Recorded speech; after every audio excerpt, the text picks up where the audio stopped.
Hello बच्चों, कैसे हैं आप लोग। स्वागत है आप लोगों का हमारे यूट्यूब चैनल कॉन्सेप्ट सिग्मा में। और हम पढ़ रहे हैं 12th क्लास के इकोनॉमिक्स। 12th क्लास के इकोनॉमिक्स में मैक्रो इकोनॉमिक्स पढ़ाया जा रहा है आपको। और मैक्रो इकोनॉमिक्स में हम पढ़ा चुके हैं पहले कुछ चैप्टर्स में बता दूं तो मैक्रो इकोनॉमिक्स में मैंने आपको पढ़ाया है नेशनल इनकम। नेशनल इनकम होता क्या है, उसके कैलकुलेशंस वगैरह सारी चीज़ें बताई गई। इसके लिए आपको पिछले वीडियोस देखने पड़ेंगे जिसमें मैंने ये सारी चीज़ें बताई है। नेशनल इनकम के तीनों मेथड बताया है, क्वेश्चंस भी बताए हैं सॉल्व करके। और इसके बाद मैंने फिर मनी के ऊपर भी वीडियो बनाया है कि मनी क्या होता है। मनी जो है वो चैप्टर है आपके ही किताब का, तो मनी के ऊपर वीडियो बनाया गया है। वो पीडीएफ फॉर्म में है प्रॉपरली, जो आपको दिखाया गया है नोट्स के साथ साथ, और उसके नोट्स भी अवेलेबल होंगे लिंक में। अब आगे जो पढ़ाना है मुझे आज पढ़ाना है मुझे बैंकिंग। मनी और बैंकिंग जो ये यूनिट है मैक्रो इकोनॉमिक्स में, एक यूनिट है मनी एंड बैंकिंग। तो मनी अलग पढ़ा दिया है मैंने, और आज की वीडियो में जो पढ़ाऊंगा वो बैंकिंग पढ़ाऊंगा अलग से। बैंक किसे कहते हैं, सबसे पहले तो सवाल ये उठता है बैंक कहते किसे हैं। देखो, बैंक का मतलब, शाब्दिक अर्थ बैंक का मतलब होता है किनारा। नदी का किनारा, समुद्र का किनारा, बैंक का मतलब ये होता है। और बैंक का एक और मतलब होता है जमा करना। जब किसी भी चीज को हम जमा करते तो उसे बैंक कहते हैं। तो इनके दो मतलब निकलते हैं। यहां पे बैंक का क्या मतलब, यहां पे जो बैंक है इसका कोई हिंदी मीनिंग नहीं है। तो इसकी मीनिंग जो है, हिंदी मतलब शब्द नहीं है बैंक के लिए कि ये हिंदी शब्द है। कहीं पे भी आपने बैंक देखा होगा तो लिखा होगा बैंक ऑफ इंडिया, तो बैंक की जगह ही बैंक ही लिखा होगा, चाहे हिंदी में लिखा हो, चाहे इंग्लिश में लिखा हो, चाहे किसी भी भाषा में लिखा हो, बैंक ही लिखा गया है। ठीक है, तो बैंक का कोई हिंदी शब्द नहीं है। जैसे हम बैंक पढ़ रहे हैं उसके लिए वो कोई हिंदी शब्द नहीं है। अब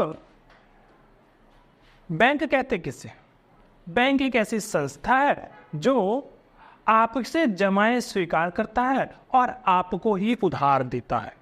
मतलब हमसे जमाएं लेगा और हमसे ही वो हमको ही उधार देगा। कहने का मतलब जिनके पास ज्यादा पैसा है वो क्या करेगा, जमा करवा देगा, और जिनके पास कम पैसा है वो उधार ले लेगा। ये उधारे सिस्टम बैंक से पहले साहूकार लोग किया करते थे। साहूकारों के पास पैसा होता था, किसी को उधार चाहिए होता था तो उससे ले लेता था। बाद में बैंकिंग सिस्टम आया। बैंकिंग भी वही करता है। क्या करता है बैंक, लोगों के जो एक्स्ट्रा पैसे होते हैं वो जमा कर लेता है अपने पास, और जिन जिन लोगों को जरूरत है उनको वो उधार देता है।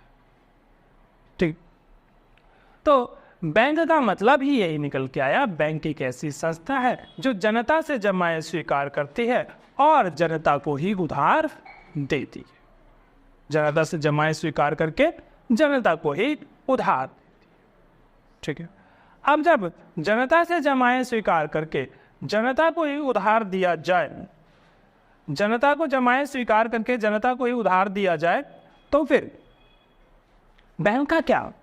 देखो, जब जनता से जमाएं स्वीकार किया जाता है तो जनता जब जमा करवाती है बैंक के अंदर तो जनता एक्सपेक्ट करती है कि उसके ऊपर कुछ ना कुछ हमें इंटरेस्ट मिलेगा, तो बैंक उसे इंटरेस्ट देता है। पर बैंक जो इंटरेस्ट देता है उसका रेट ऑफ इंटरेस्ट कम होता है। पर यदि आपने उधार लिया है तो उधार पे आपसे जो इंटरेस्ट चार्ज किया जाएगा वो इंटरेस्ट ज्यादा होगा। तो बैंक की कमाई यही होती है कि जो इंटरेस्ट चार्ज किया जाता है उसका और जो इंटरेस्ट दिया जाता है उसका, उन दोनों का डिफरेंस जो है वो बैंक की कमाई है। ठीक है, अब बैंक की यदि डेफिनेशन लिखे तो बैंक इज एन इंस्टीट्यूशन, यानी संस्था, which accepts deposit from public and provides loans to public. तो जनता से जमाएं स्वीकार करके जनता को ही क्या क्या दिया जाता है? लोन। अब बैंक भी हमारे पास दो प्रकार के, एक है सेंट्रल बैंक और एक है कॉमर्शियल।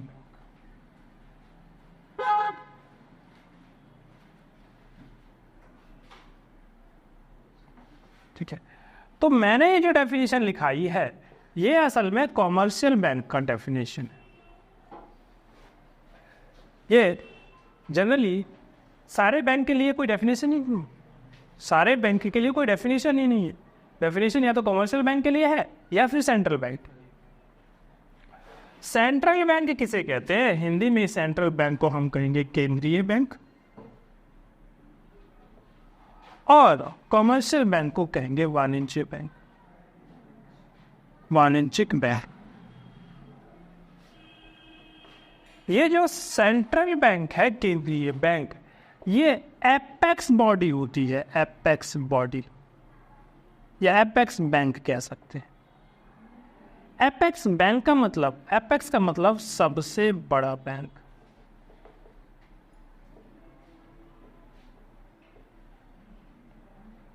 ठीक है, मतलब सुनिए, हर देश में एक ऐसी संस्था होगी जो सबसे बड़ा बैंक कहलाएगी। ये संस्था जो है उस देश के बैंकिंग सिस्टम को कंट्रोल करती है। भारत के अंदर भी ऐसा ही एक एपेक्स बैंक यानी सबसे बड़ा बैंक है जो भारत के अंदर के बैंकिंग सिस्टम को कंट्रोल करने का काम करती है। भारत के अंदर ऐसा कौन सा बैंक है जिसे हम सबसे बड़ा बैंक कहते हैं और वो बैंक बैंकिंग सिस्टम को कंट्रोल करता है? तो भारत के अंदर सबसे बड़ा बैंक जो कहा जाएगा उसे कहा जाएगा आरबीआई को। आरबीआई यानी रिजर्व बैंक ऑफ इंडिया जो है वो भारत का सर्वोच्च बैंक है, सबसे बड़ा बैंक। और ये क्या करता है? ये बैंकिंग सिस्टम को पूरी तरह से कंट्रोल करता है।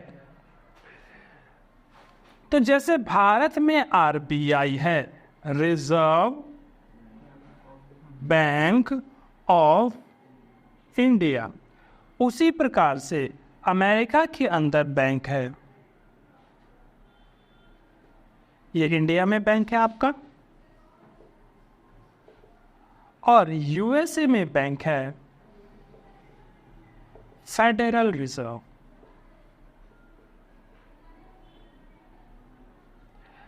यूके में बैंक है बैंक ऑफ इंग्लैंड।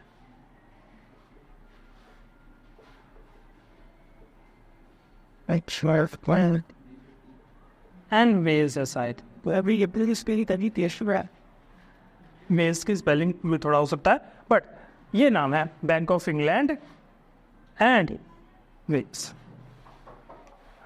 जो केंद्रीय बैंक है, केंद्रीय बैंक हर देश में एपेक्स बॉडी है। भारत के अंदर आरबीआई है और यूएसए के अंदर फेडरल रिजर्व है और इंग्लैंड के अंदर यानी यूके के अंदर बैंक ऑफ इंग्लैंड या वेल्स है।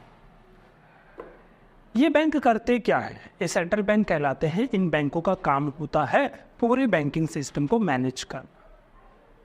भारत के अंदर जो आरबीआई है वो कैसे बैंकिंग सिस्टम मैनेज करता है? भारत के अंदर जो आरबीआई है वो बैंकिंग सिस्टम को मैनेज करता है, कुछ गाइडलाइंस बनाता है, कुछ रेशोज देता है, कुछ रेट्स बनाता है और वो रेट्स जो है कॉमर्शियल बैंकों के ऊपर लगा दिया जाता है। इसके बाद आरबीआई ही वो संस्था है जो नोट जारी करता है। ठीक है, आरबीआई ही वो संस्था है जो CRR, repo rate, cash reserve ratio यानी कि CRR, SLR, statutory liquidity ratio, ऐसे रेशो जो है आरबीआई ही तय करता है। रेपो रेट, रेपो रेट मतलब ऐसा रेट जिस रेट पे कॉमर्शियल बैंक सेंट्रल बैंक से लोन लेते हैं। देखिए बात, कॉमर्शियल बैंक जनता को लोन देती है यदि जरूरत पड़ता है तो, और आरबीआई बैंकों को लोन देता है यदि जरूरत पड़ता है। ठीक है, आरबीआई से आम जनता लोन नहीं ले सकती, तो आरबीआई से कौन लोन लेता है? बैंक लेता है। ये बैंकों के लिए बैंक, ये आम लोगों के लिए बैंक नहीं है। तो आम लोगों के लिए बैंक कौन है? Commercial bank. कौन होते हैं कॉमर्शियल बैंक? कॉमर्शियल बैंक है Bank of India, ICICI bank, HDFC bank, PNB etcetera, बहुत सारे बैंक हैं। तो ये वाणिज्यिक बैंक है जो जनता से जमाए स्वीकार करते हैं और जनता को एक उधार देते हैं। जनता को उधार क्यों देते हैं भाई? 2 वजह से देते होंगे, या तो कंजम्पशन के लिए या फिर इन्वेस्टमेंट के लिए, क्योंकि कोई भी पैसा खर्च कहाँ हो सकता है? इन्वेस्टमेंट या फिर कंजम्पशन। तीसरा तो कोई खर्च नाम का चीज़ ही नहीं है। या तो आप इन्वेस्ट करोगे या फिर आप कंज्यूम करोगे। अब मैं थोड़ा सा आपको एक चीज़ बताता हूँ जिसे कहेंगे मनी क्रिएशन। ये जो बड़े बड़े आदमी होते हैं जैसे कि अफगानी या वर्डवानी, हाँ, तो क्या वो डायरेक्ट वैसे बैंक से लोन नहीं, कॉमर्शियल बैंक से। RBI क्यों लोन देगा? RBI लोन ही नहीं देगा। RBI से लोन दे ही नहीं सकती किसी भी संस्था को, या मतलब किसी भी जनता को या फिर संस्था को लोन नहीं दे सकती RBI, बैंक को। कॉमर्शियल बैंक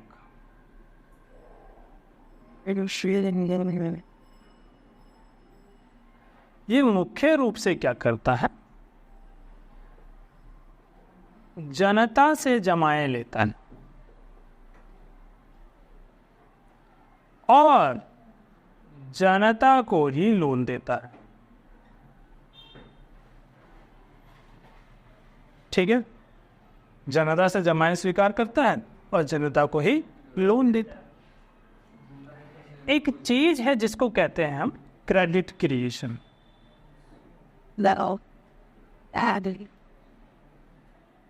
ठीक है, ये बड़ा ही इंपॉर्टेंट टॉपिक है क्रेडिट क्रिएशन। हिंदी में साख सृजन कहा जाता है। ठीक है,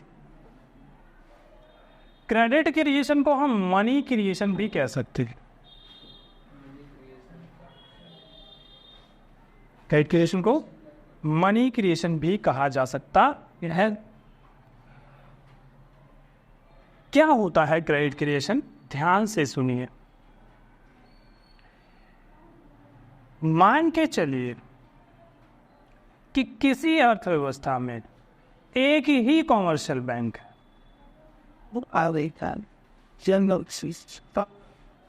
क्या है? यानी जितने भी कॉमर्शियल बैंक है उन सबको मैं एक मान रहा हूं। अब समझ लीजिए, जितने भी कॉमर्शियल बैंक हैं उन सबको क्या माना जा रहा है? एक। अब इस कॉमर्शियल बैंक में कोई आदमी आता है और 1000 रुपए डिपॉजिट करके जाता है। कितना डिपॉजिट करके? 1000। बैंक का काम क्या है कि भाई इसने किसी ने कहीं से पैसा आया है तो वो पैसा आगे जाके किसी को लोन देना। बैंक का तो यही काम है। यदि आगे लोन नहीं दोगे तो बैंक कहाँ से कमाएगा? तो बैंक का क्या काम है कि ये पैसा आगे जाके लोन देना है। पर लोन कितना दे? पूरा 1000 रुपये? मैं सोचो, यदि आपने 1000 रुपये डिपॉजिट लिया और वही 1000 रुपये लोन के तौर पे आगे दे दिया, तो फिर कल को जिस आदमी ने आपको जमा करवाया था, यानी बैंक में जमा करवाया था, और आपने उस पैसे को उठा के किसी और आदमी को लोन दे दिया, ये आदमी यदि आ जाए बोले भाई मुझे थोड़ा सा पैसा निकालना है अपना, तो बैंक क्या कहेगी? हमने तो आगे लोन दे दिया है, जब वो पैसा आएगा तब भी तुम्हें देंगे, ऐसा कहेगी बैंक? आपसे कभी कहा बैंक ने? हैं? नहीं, आपसे कभी नहीं कहा बैंक ने कि भाई मेरे पास पैसा नहीं है तुम जाओ बाद में आना, ऐसा तो नहीं कहा। तो इसका मतलब कि बैंक जो है पूरा का पूरा डिपॉजिट जो है आगे लोन नहीं देता है। बैंक उसमें से कुछ पैसा जो है वो लोन का मतलब जो डिपॉजिट है उसको कुछ पैसा रख लेता है और बाकी बचा हुआ पैसा लोन देता है। कितना पैसा रखेगा बैंक, सवाल ये उठता है।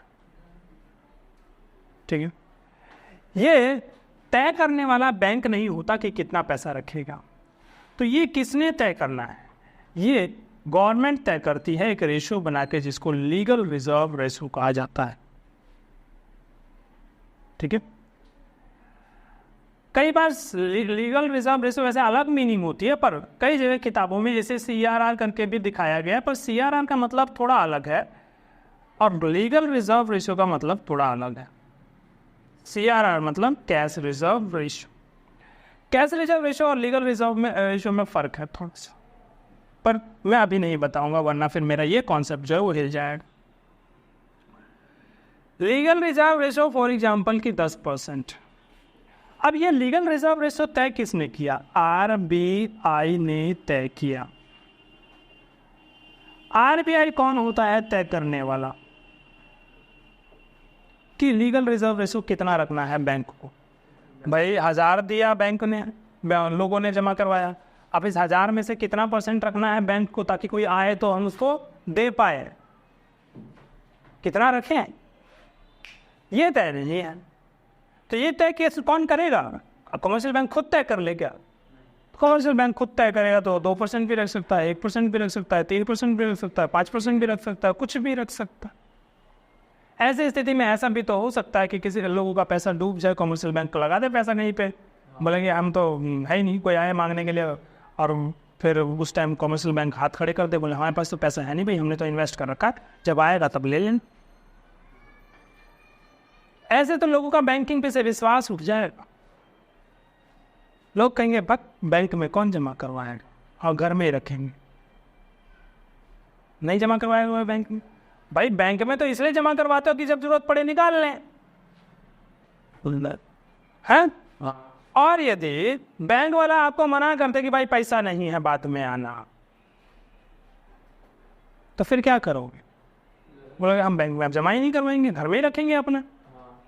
तो ऐसे तो बैंकिंग सिस्टम को धक्का लगेगा, बैंकिंग सिस्टम पे असर पड़ेगा, और यदि बैंकिंग सिस्टम पे असर पड़ा तो लोन नहीं दे पाएगी बैंक, और लोन नहीं दे पाएगी बैंक, इन्वेस्टमेंट नहीं होगा, इन्वेस्टमेंट नहीं होगा, फैक्ट्रियाँ नहीं खुलेगी, कंपनियाँ नहीं लगेगी, और जब कंपनियाँ नहीं लगेगी, फैक्ट्रियाँ नहीं खुलेगी तो प्रोडक्शन नहीं होगा, और प्रोडक्शन नहीं हुआ तो लोगों को रोज़गार नहीं मिलेगा, रोज़गार नहीं मिलेगा तो भुखमरी छाएगी, गरीबी छाएगी, अर्थव्यवस्था खराब हो जाएगी। तो ऐसी स्थिति से बचने के लिए, मैं देख लो लिंक कितना तगड़ा है,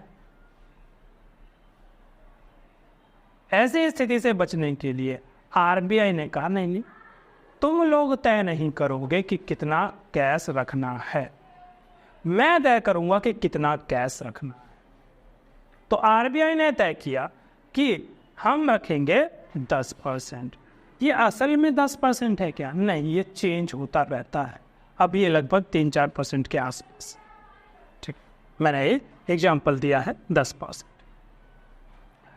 अब यह 10% RBI ने कहा कि भाई तुम जितना भी जमा तुम्हारे पास आता है उसका 10% अपने पास रख लो, बाकी बचा हुआ लोन दो, हमें कोई दिक्कत नहीं। ये 10% RBI ने कौन सा कैलकुलेशन जोड़ घटा लगाया और 10% तय किया?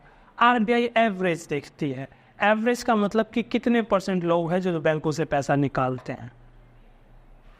ठीक है, उस एवरेज के हिसाब से RBI ये तय करती है। पहले ये परसेंटेज काफ़ी हाई था, लगभग 7%, 8%, 10% था। ठीक है, अभी ये बहुत कम है, नॉमिनल 2% या 3% के आसपास। बैंक ने, RBI ने इसे कम क्यों कर दिया है? सोचो जरा।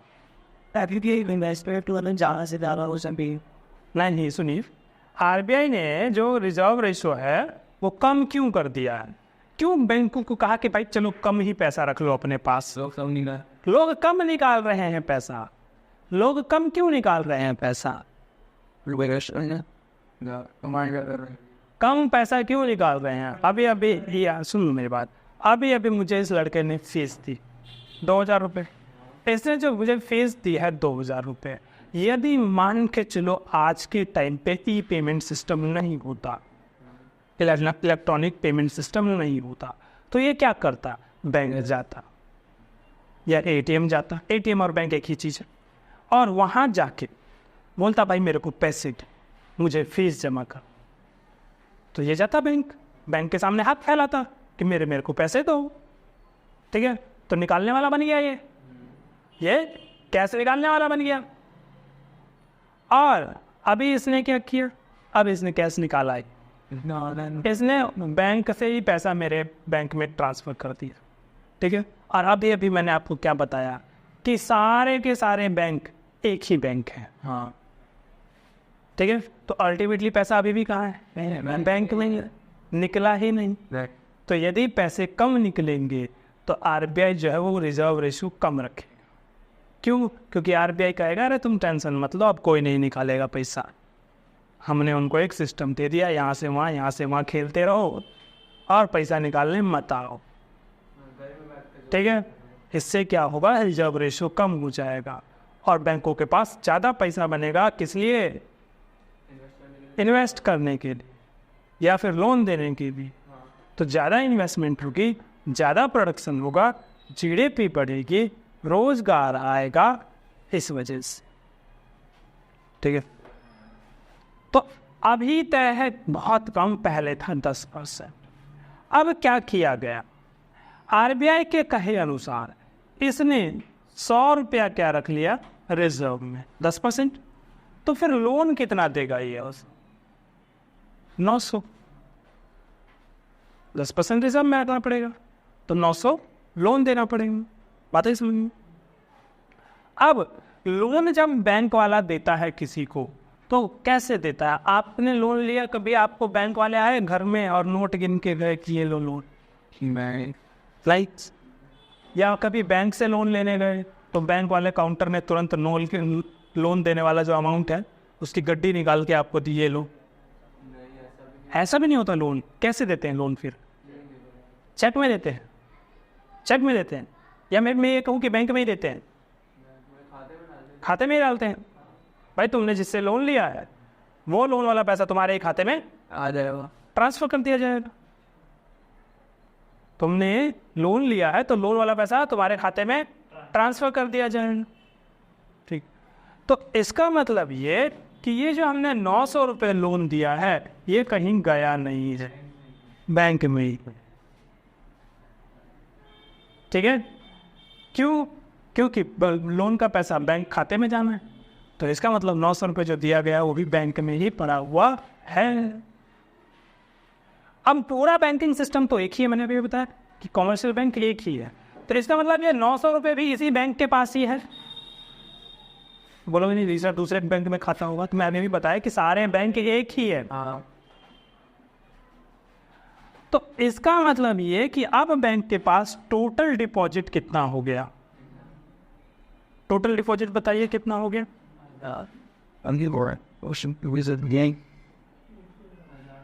टोटल डिपॉजिट 1000 प्लस 900, 1900 का टोटल डिपॉजिट। अब आप बोलोगे 1900 का टोटल डिपॉजिट कैसे? सुनिए, डिपॉजिट का मतलब होता है कि लोग उस पैसे को निकाल सकते हैं या नहीं निकाल सकते, मतलब लोगों के प्रति हमारी लायबिलिटी है या नहीं। तो क्या बैंक की ये 1000 रुपये की लायबिलिटी है? वो आदमी आ सकता है मांगने के लिए ना 1000 रुपये? हाँ। ये 900 रुपये वाला भी आ सकता है मांगने के लिए? क्यों नहीं आ सकता? क्यों नहीं आ सकता भाई? 900 रुपये तुमने उसके अकाउंट में ट्रांसफर किया है तो वो भी तो आ सकता है, निकालने आ सकता है। जिसको लोन दिया तुमने उसके अकाउंट में ट्रांसफर कर दिया, अब उसके अकाउंट में ट्रांसफर कर दिया तो वो भी तो पैसा लेके मांगने आ सकता है। तो यानी कि ये 1000 वाला ए तो मांगने आएगा ही आएगा, ये 900 वाला बी भी मांगने कभी भी आ सकता है, ठीक है। तो इसका मतलब कि टोटल हमारी लायबिलिटी कितने की है? 1900 रुपये। तो इसका मतलब डिपॉजिट भी टोटल कितने का है? 1900 रुपये का। पर जो पैसा कैश में डिपॉजिट होता है, कैश, ये उसको कहते हैं प्राइमरी डिपॉजिट, ठीक है। और जो पैसा आपने डिपॉजिट नहीं किया है, लोन वाला अमाउंट है, उसको कहते हैं सेकेंडरी डिपॉजिट।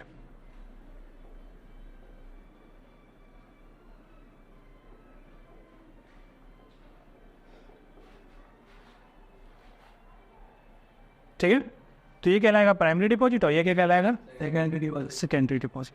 अब डिपॉजिट हो गई 1900 रुपए के। अब आरबीआई के कहे अनुसार मुझे डिपॉजिट का कितना % रखना चाहिए, 10%। तो अब मेरे पास रिजर्व कितना होगा, अब रिजर्व होगा आपका 1900 का 10%, यानी 190 रुपये। रिजर्व कितना हो गया आप, 190। अब आप सी को लोन दे सकते हैं कितना, सी को लोन दे सकते हैं 1,000 का कैश है हमारे पास, असल में कैश का असल में 1,000 का है, तो लोन तो उसी में से देना है। पर अब रिजर्व कितना रखना है, 190। तो अब जो आप लोन दे सकते हैं वो दे सकते हैं 810। किसको, सी को, ठीक है। अब इसके बाद जो टोटल डिपॉजिट हुआ वो कितना हुआ,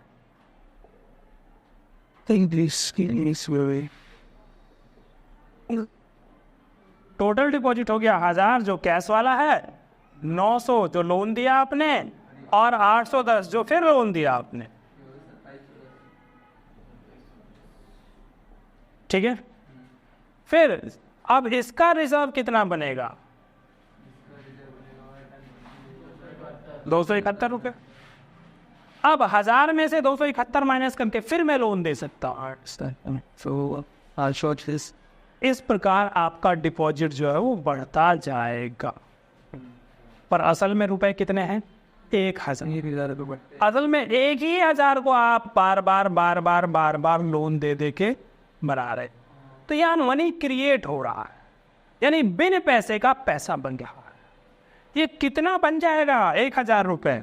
तो सुनिए, total deposit eight and last में टोटल डिपॉजिट कितना बन जाएगा, 1,000 बटे में जो भी आपका CRR है 10%। तो 1,000 को मैं क्या लिखता हूं, प्राइमरी डिपॉजिट, उसको डिवाइड करेंगे आप CRR से, तो 1000 डिवाइडेड बाय 10%, तो ये हो जाएगा 10,000 रुपये। 100% से ऊपर जाएगा ना 100, ठीक है। तो ये कितना हो जाएगा, 10,000। यानी 1,000 किसी ने जमा करवाया है तो उसको कितना बनाया जा सकता है, 10,000, ठीक है। यानी 1,000 कैश है और 10,000 रुपए की जरूरत पूरी हो रही है लोगों की। असल में कैश 1,000 है, उसी को लोन दे दे के हम 10,000 रुपए की जरूरत को पूरा कर रहे हैं। आगे बात समझ में, चलिए बाकी का हिस्सा जो है हम अगले क्लास में, अगले वीडियो में आपको बताएंगे, ठीक है। चलिए, तो बच्चों समझ में आया आपको बैंकिंग किसे कहते हैं, सेंट्रल बैंक किसे कहते हैं, कॉमर्शियल बैंक का थोड़ा सा हिस्सा बताया मैंने, और साथ में बताया आपको कॉमर्शियल बैंक क्रेडिट क्रिएशन कैसे करती है, ठीक है। तो ये सारी चीज़ें जो है आपको समझ में आया होगा, उम्मीद है बहुत अच्छे से समझाने की कोशिश की है मैंने। और फिर भी यदि समझ में नहीं आता है कोई भी एक टॉपिक, कोई भी एक ऐसी बात, तो मुझे बता सकते हैं आप कमेंट बॉक्स में, पर मुझे पूरा उम्मीद है कि समझ में आया ही होगा, ठीक है।